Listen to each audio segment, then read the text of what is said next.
Tout d'abord, il ne doit pas se prendre pour le primus inter pares des autres gouvernements. Il doit affirmer qu'il est au service des gouvernements. En second lieu, il doit installer dans le collège, dans la commission, une véritable collégialité.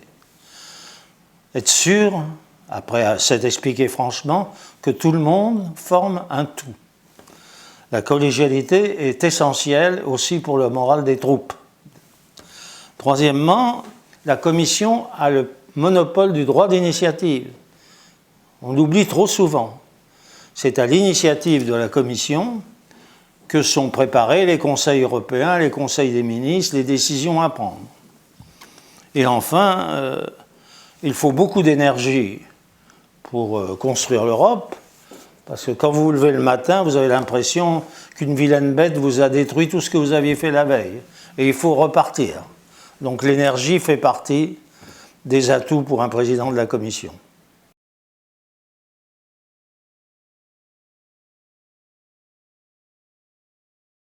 J'ai indiqué en premier lieu ce qu'étaient, à mon avis, les conditions minimales pour qu'une commission réussisse, mais bien entendu, il y a des facteurs autres que cela, et notamment l'organisation des institutions.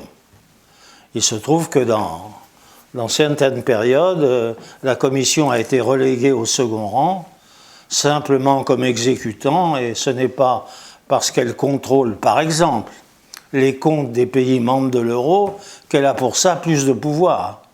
Donc il faut faire très attention au système institutionnel, et celui-ci a évolué d'une façon qui est contraire à l'exercice du droit d'initiative de la Commission.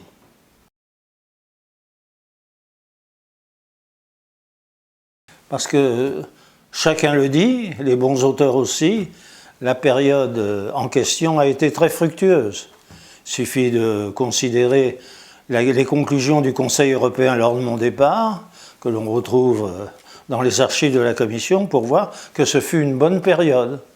Et pendant cette période, Jean-Claude Juncker, qui exerçait déjà des activités, ministre des Finances, eh bien, a montré qu'il était un parfait compagnon de route pour François Mitterrand, Kohl et moi, et aussi pour les autres qu'on oublie, car tous les membres du Conseil européen travaillaient dans la même direction, et donc Jean-Claude Juncker a toujours été un élément essentiel pour trouver des consensus, et même quand je suis parti, il a eu l'occasion à 2-3 reprises de permettre des compromis dynamiques au sein de la Commission en tant que membre du Conseil européen.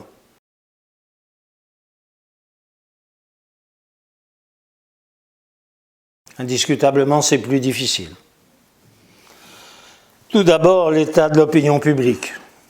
Le traumatisme de la mondialisation fait qu'à droite et à gauche, à l'extrême droite et à l'extrême gauche, se créent des mouvements populistes en quête d'identité ou en quête de démagogie qui rendent la tâche des gouvernements pro-européens de plus en plus difficile. Et s'il n'y a pas un travail fait au niveau de chaque pays, la Commission ne peut pas suppléer à cela toute seule. En second lieu, nous sommes 28 maintenant. Et c'est beaucoup. Je ne dis pas que c'est trop, car l'élargissement était une nécessité historique. Mais on est 28 et en plus, on est 18 dans l'euro, ce qui fait que cette dualité ne simplifie pas les choses. Et que chez les non-membres de l'euro, il y a une tendance à dire que le cœur de l'Europe, là où ça se décide, c'est l'euro et non pas à leur niveau, ce qui dans le fond a aussi renforcé l'égoïsme national. Et enfin, je comprends pourquoi, puisqu'on est 28, on a créé un président du Conseil des ministres. Parce qu'on ne voulait pas que tous les 6 mois, on change de président de l'Europe. Et en pensant à M. Van Rompuy, c'est vrai qu'il a parfois facilité les choses, facilité les compromis.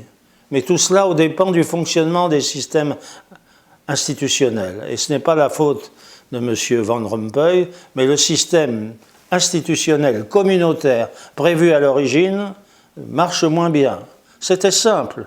Le Conseil européen fixe des grandes orientations.